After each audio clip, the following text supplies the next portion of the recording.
ఇచ్చి పుణ్యం కట్టుకోలేదు పెద్ద మనిషి. కట్టుకోకపోగా పైగా ఈ పెద్ద మనిషి రావడం, వస్తూనే రైతులకు ఇంతకు ముందు వరకు కూడా హక్కుగా ఉచిత పంటల బీమా అన్నది మా ప్రభుత్వ హయాంలో, వైఎస్ఆర్సీపీ ప్రభుత్వ హయాంలో హక్కుగా రైతులకు ఉచిత పంటల బీమా అనేది రైతులకు దక్కుతూ ఉండేది.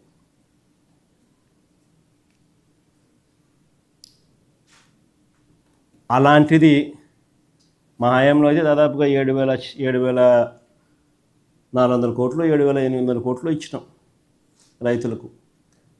ఉచిత పంటల బీమా ప్రభుత్వమే చేసి రైతు తరపున కూడా ప్రభుత్వమే కట్టి దాదాపుగా 7,800 కోట్లు 7,400 కోట్లు, ఎగ్జాక్ట్గా నెంబరు 400-500 crores అటు ఇటు, 7,400-7,800 crores ఆ కైండ్ ఆఫ్ సపోర్ట్ ఫార్మర్స్కు ఇవ్వడం జరిగింది. ఈరోజు రైతులకు హక్కుగా రావాల్సిన ఆ ఉచిత పంటల బీమా చంద్రబాబు నాయుడు అధికారంలోకి రాగానే ఆ బీమా పథకాన్ని రద్దు చేసినాడు.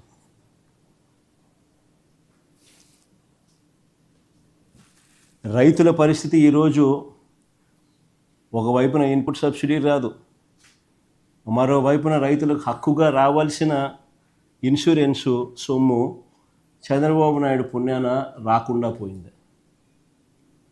రాష్ట్రంలో దాదాపుగా 84 లక్షల మంది రైతులు దాదాపుగా వ్యవసాయంలో ఉంటే 84 లక్షల దానికి కేవలం 19 లక్షల మంది రైతులు మాత్రమే ఇన్సూరెన్స్ చేసుకున్న పరిస్థితి.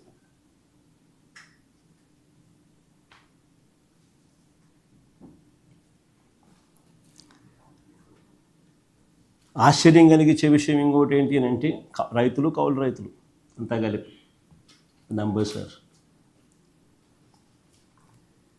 మామూలుగా ఖరీఫ్ టైంలో 87 lakh acres to 84 lakh acres మామూలుగా కల్టివేషన్ జరుగుతుంది. ఈరోజు 19 లక్షల ఎకరాలకు మాత్రమే ఇన్సూరెన్స్ కనిపిస్తూ ఉంది.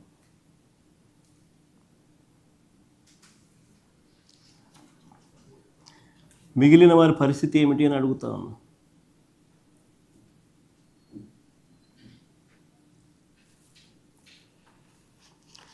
రోజు చంద్రబాబు నాయుడు గారి దగ్గర నుంచి స్పీచ్లు వింటూ ఉంటాం మనమంతా కూడా. ఆ స్పీచ్ల్లో ఏ పొద్దు కూడా ఊకదంపుడు ఉపన్యాసాలు ఇస్తూ ఉంటాడు చంద్రబాబు నాయుడు. కానీ చంద్రబాబు నాయుడు పెండింగ్లో ఉన్న ఇన్పుట్ సబ్సిడీ బకాయిలు ఎప్పుడు ఇస్తాడని మాత్రం చెప్పడు. తాను ఇన్సూరెన్స్ రద్దు చేయడం వల్ల, తాను ఇన్సూరెన్స్ కట్టకపోవడం వల్ల నష్టపోయిన ఆ రైతులకు ఎప్పుడు ఆ ఇన్సూరెన్స్ నష్టాన్ని పూడుస్తాడో అని మాత్రం చెప్పడు. ఆయన ఊకుదంపుడు ఉపన్యాసాలన్నీ కూడా వింటూ ఉంటే చివరకు అన్నిటికన్నా ఇంకా బాధాకరమైన విషయం ఏంటంటే పెట్టుబడి సహాయం అంటే క్యాపిటల్ సపోర్ట్ కింద పిఎం కిసాన్ కాక అన్నదాత సుఖీభవ అని పేరు పెట్టి ప్రతి సంవత్సరం 20,000 ఇస్తానన్నాడు.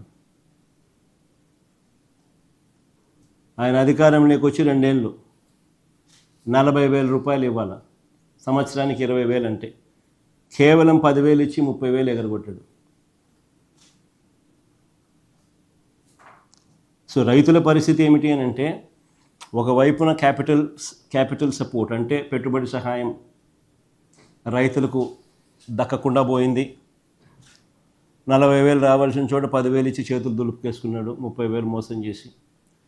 మరోవైపున ఇన్పుట్ సబ్సిడీ ఇవ్వడంలా మా ప్రభుత్వ హయాంలో సమయానికే సీజన్ ముగిసేలోగానే వచ్చే ఇన్పుట్ సబ్సిడీ ఈరోజు రాకుండా పోయింది. మా హయాంలో ఉన్న రైతు భరోసా ఈరోజు కనుమరుగైపోయింది. మా హయాంలో ఉన్న ఉచిత పంటల బీమా ఈరోజు రైతులకు ఒక హక్కుగా రావాల్సిన ఇన్సూరెన్స్ రాకుండా పోయింది. ఇవన్నీ ఒక ఎత్తు అయితే, రెండో ఎత్తు అన్నిటికన్నా బాధాకరమైన విషయం ఏమిటంటే ఈరోజు ఇన్ని కష్టాల మధ్య రైతు వ్యవసాయం చేస్తే ఏ పంటకు ఈరోజు రైతన్నలకు గిట్టుబాటు ధర రాని పరిస్థితి ఈరోజు రాష్ట్రంలో చూస్తూ ఉన్నాం.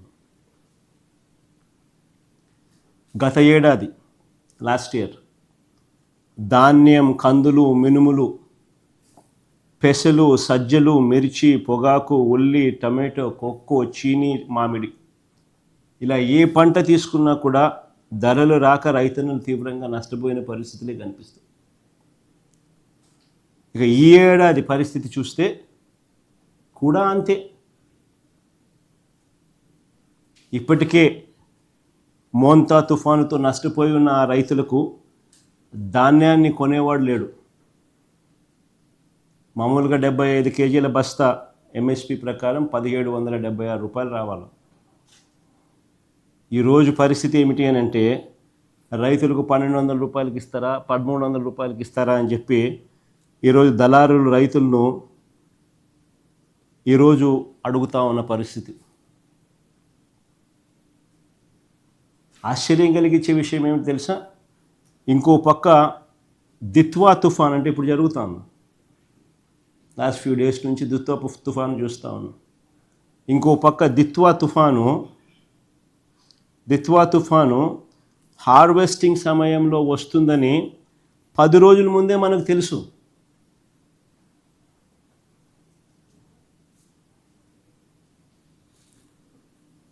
కోసిన పంట కళాల మీదే ఉందని తెలుసు.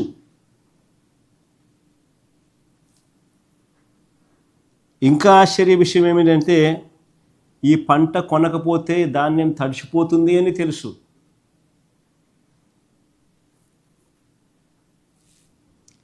రైతులు ఇప్పుడే దెబ్బతిని ఉన్నారు.